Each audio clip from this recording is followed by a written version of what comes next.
Well, welcome back to the channel, Old Cars New Van. Well, it's about 4 days after I dropped the Rover down at Annabelle's. It's still down there. Haven't heard from him, but I thought as it's not raining, I would dig the Fiat 127 out. We haven't really done a proper look around this car yet since we took delivery because it hasn't stopped raining. But thankfully, got this one out of winter storage. And it started first time and it drove really well, so bonus points over the Rover so far. So just to recap over what Maia's bought here, this is a 1982, one of the very last Series 3 Fiat 127 here in the UK. A Comfort, which was bottom of the range, but the one decadent feature she has got is that it's the 1050 engine.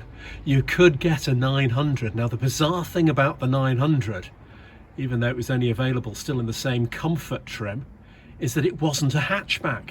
Yeah, bizarrely in 1982, the bottom of the range Fiat 127 was in fact a saloon, the 900 Comfort, and you had to get the 1050 engine in Comfort trim, or of course higher up the range, to get the hatchback. But I can't imagine anybody would have gone for the saloon version of a little hatchback like this. Little attention to detail, the supplying dealer's plates are still on it, which is great to see, and I love this reg number. Shame it's not her 127Y, but you can't have everything, can you? Yeah, so most of its life, this is a one lady owner car. 31,000 miles is genuine. That's all the mileage this vehicle's done in its many years of being on the road, and of course many years of being off the road. But yeah, the interior is fantastic.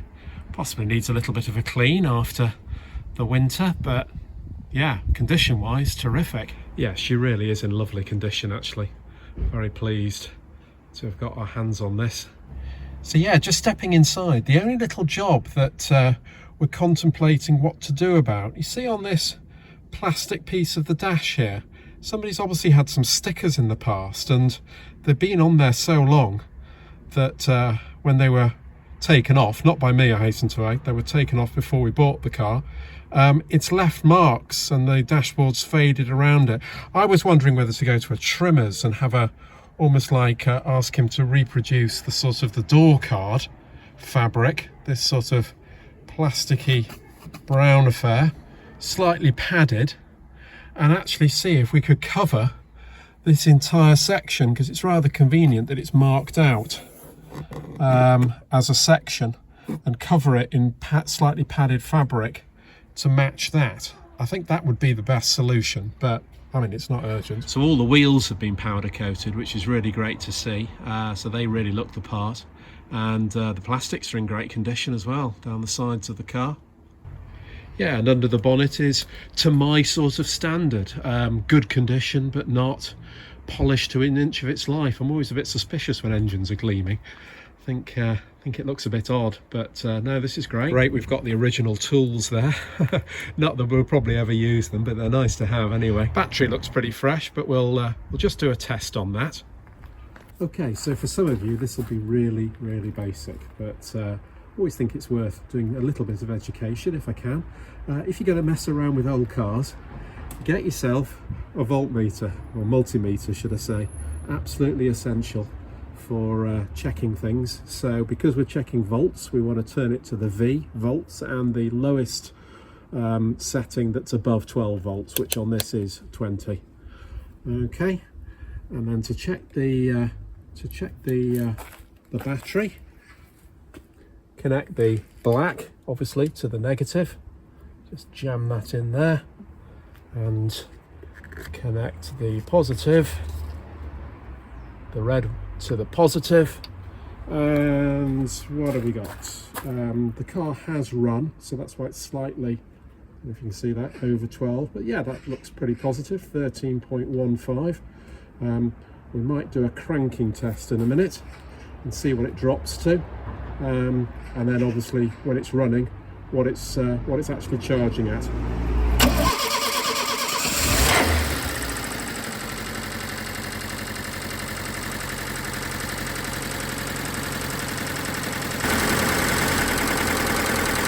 you'll have seen what it dropped to before I do, because obviously I left that on the stand recording. But yeah, running 14.38. Yeah, so the alternator's charging. That's good. That's kind of what you want to see. Shall we go round the block for a spin? Maia's out.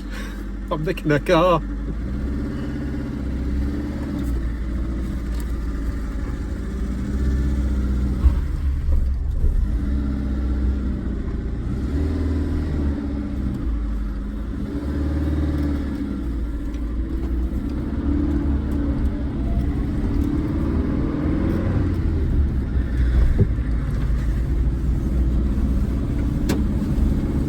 Do the window up so you can hear me. It's actually very eager. It really feels like it wants to go. You know what I mean? When a car feels like that. I mean, obviously it feels, you know, old, because it is.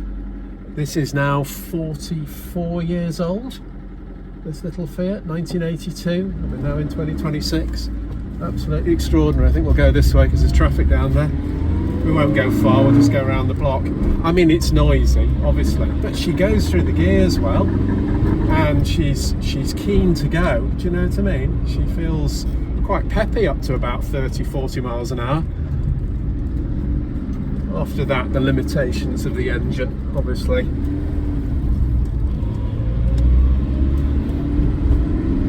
Begin to show themselves, but yeah.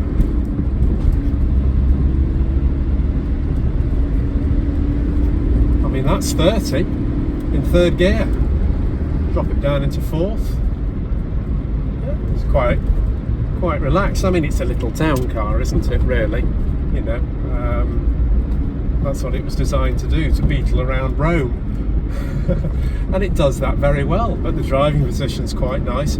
As I say, being a comfort bottom of the range, these are non-reclining seats, so the position you get on your seat is what Mr. Fiat deemed you needed. You didn't get a choice.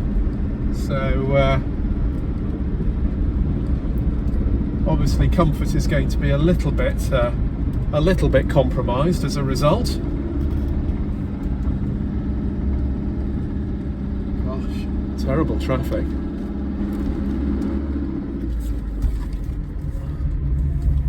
We'll go this way.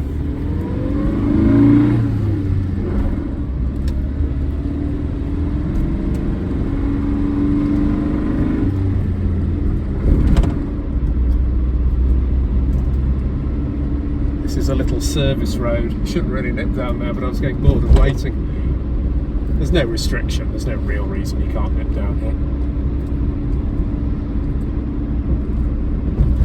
But yeah, the weather in the UK has been absolutely biblical, really, since the beginning of the year. I can't remember a day where it didn't rain, so this is a welcome relief to actually see some sun.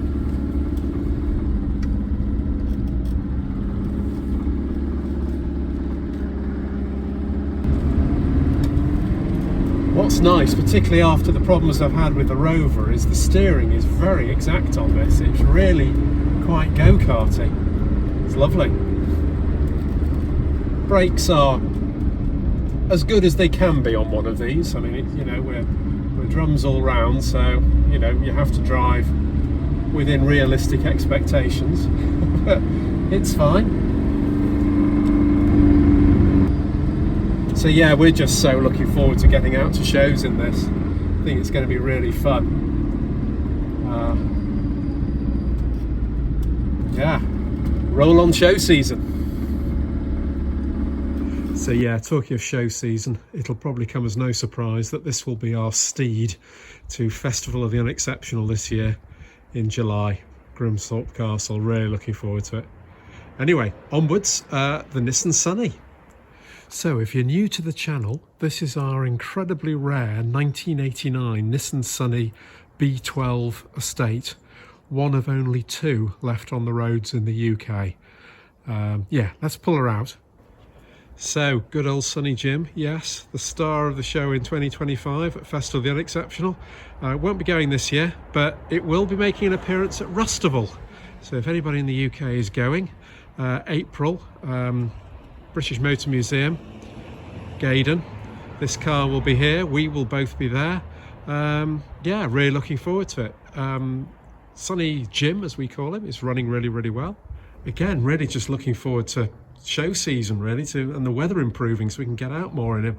But yeah, I think there's going to be a little bit of work coming up this year, more sort of cosmetics than anything else. I think the wheels could do with a refresh. I will do that myself.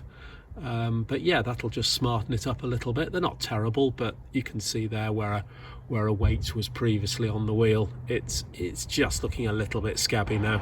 But no, overall, Sunny Jim is great. And as I say, we'll be making plenty of appearances in 2026. Don't worry.